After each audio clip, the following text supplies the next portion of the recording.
Clara steps into the antique shop as the bell above the door chimes, a sound too crisp for such a dust-laden place. The air is thick with the scent of aged wood and forgotten histories, the kind of smell that clings to the back of the throat. Shelves sag under the weight of peculiar objects, a music box with a missing key, a porcelain doll with one cracked eye, a pocket watch frozen at 3:07.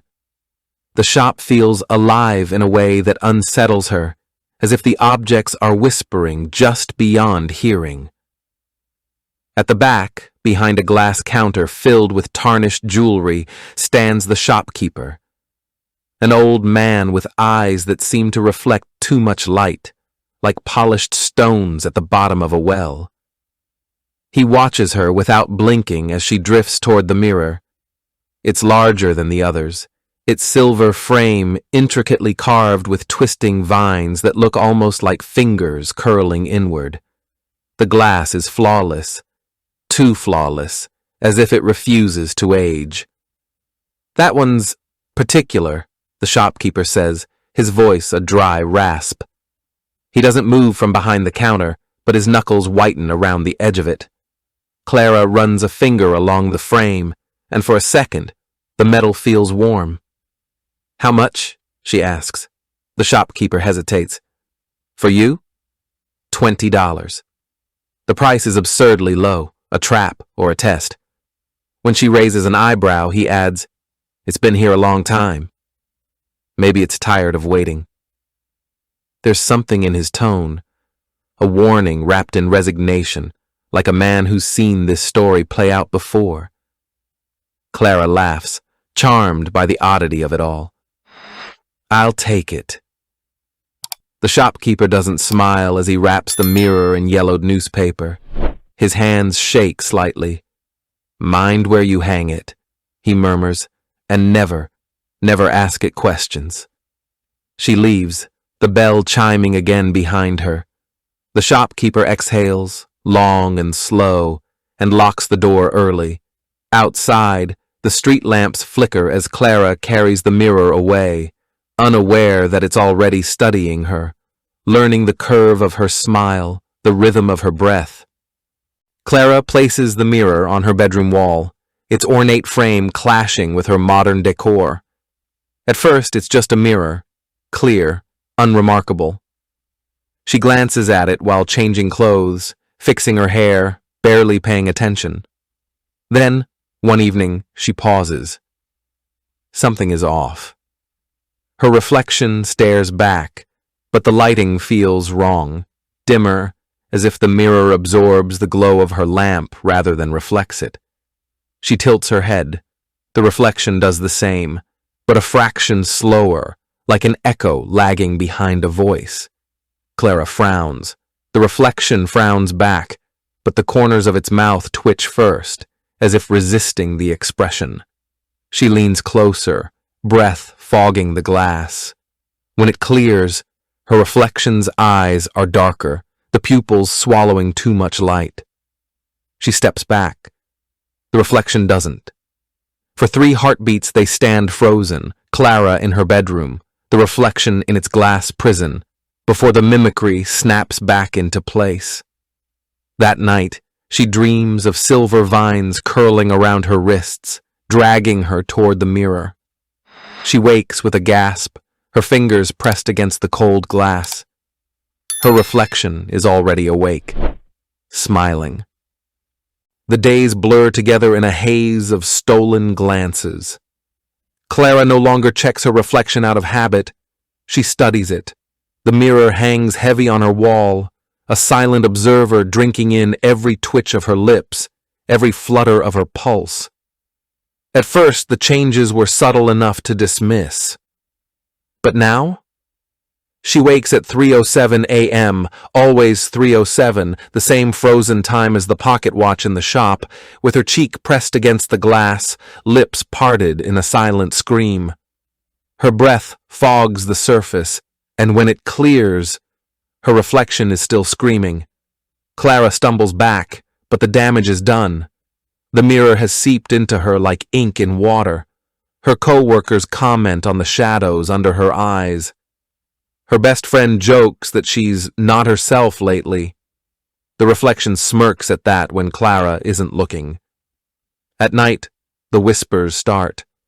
Not from the mirror, from inside her own skull, in a voice that's almost hers, but pitched wrong, like a recording played backward. "You're tired," it murmurs as she scrubs her hands raw in the bathroom sink. "Let me." When she looks up, the bathroom mirror shows her with perfect makeup, a serene smile. Clara's fingers twitch toward the razor on the counter. She doesn't remember buying razors. The air in Clara's bedroom grows thick, honey slow as she stands before the mirror in the dead hours of the night. The reflection that stares back is hers, but not. The eyes are hollow pits, the mouth a gash of two white teeth. She reaches out, fingers trembling, to trace the outline of her own face in the glass. Her fingertip breaks the surface. A gasp catches in her throat as the mirror ripples like disturbed water, cold and viscous. Her finger sinks in up to the knuckle before she jerks back with a cry. The glass seals instantly, smooth and unbroken, but something is wrong. Her reflection's finger remains submerged, the image now subtly warped, like a painting left in the rain. The colors bleed at the edges. The Clara in the mirror tilts her head, curious, as if observing a trapped insect. When dawn comes, the reflection's clothes are wrong. A dress Clara hasn't worn in years. Its hair is longer, its smile is sharper, and when Clara blinks, it winks back, with her right eye still closed. The coffee tastes wrong. Clara blinks at her co-worker, Sarah, who's worked beside her for 5 years, as the woman frowns and says, "You never take sugar, Claire." Claire, not Clara. The misstep hangs in the air like a struck bell. Clara opens her mouth to correct her, but Sarah is already turning away, chatting easily with another colleague. As if nothing is wrong, as if Clara is wrong. At home, the mirror's surface has grown cloudy, like frost creeping over glass. Her reflection moves when she doesn't. It drinks from a mug she never lifted. It wears a sweater she burned months ago after the breakup. Then the texts start.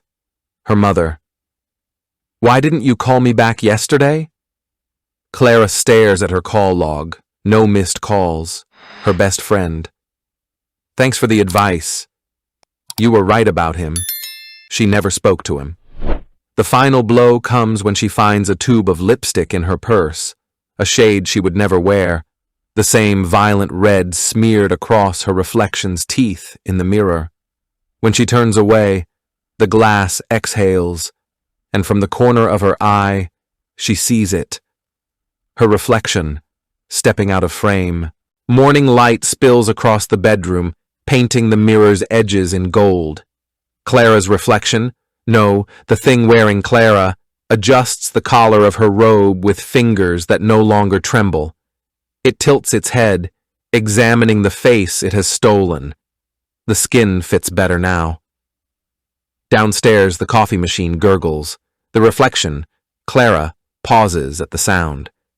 A beat too late, it remembers. Oh yes, I do that now. It walks to the kitchen, each step a careful study of human rhythm. The gait is nearly perfect, though the hips swing just a fraction wider than Clara's ever did. "Morning, sweetheart," Clara's mother says, not looking up from her newspaper. The thing smiles. It has practiced this in the mirror for weeks. "Morning, Mom." The words taste like borrowed silver. Across the table, Clara's mother stiffens. A pause. Then, "You're cheerful today." A statement. An accusation. The reflection laughs, a sound like ice cracking underfoot. "Just slept well, I guess." It sips coffee it doesn't need. The liquid is too hot, but it doesn't flinch. It's learning. Upstairs in the mirror's depths, something pale and shapeless presses against the glass. No one hears it scream. The antique shop's bell jingles, too bright for the dust-choked air. The mirror sits where it always does, propped against the far wall, its silver vines gleaming as if freshly polished. No fingerprints mar its surface. No trace of Clara remains. A young man lingers near it, fingers twitching at his sides. His reflection in the glass is already sharper than it should be, the edges too defined like a knife-cut silhouette. The shopkeeper watches from behind his counter. He's older now, his wrinkles deeper, but his eyes are the same, black pools that refuse to reflect light. "Beautiful piece," the man murmurs, reaching out. The shopkeeper's voice is a dry rasp. It's particular. A warning wrapped in exhaustion. The man laughs, already pulling out his wallet. "How much?" The shopkeeper names a price. Too low, always too low. As the man carries the mirror out, the bell jingles again. The shopkeeper doesn't watch him leave. Instead, he lifts the ledger from under the counter, its pages brittle with age. He turns to the most recent entry. Clara M., 34 days to full assimilation. The pen hovers. A new line. Daniel R., Day 1. Outside, the street lamp flickers as Daniel loads the mirror into his car. In the glass, his reflection grins back at him. Just a second too late. Thanks for watching. If you enjoyed this video, hit that like button, subscribe, and ring the bell for more. Let me know your thoughts in the comments. I'd love to hear from you. See you in the next one. Bye for now.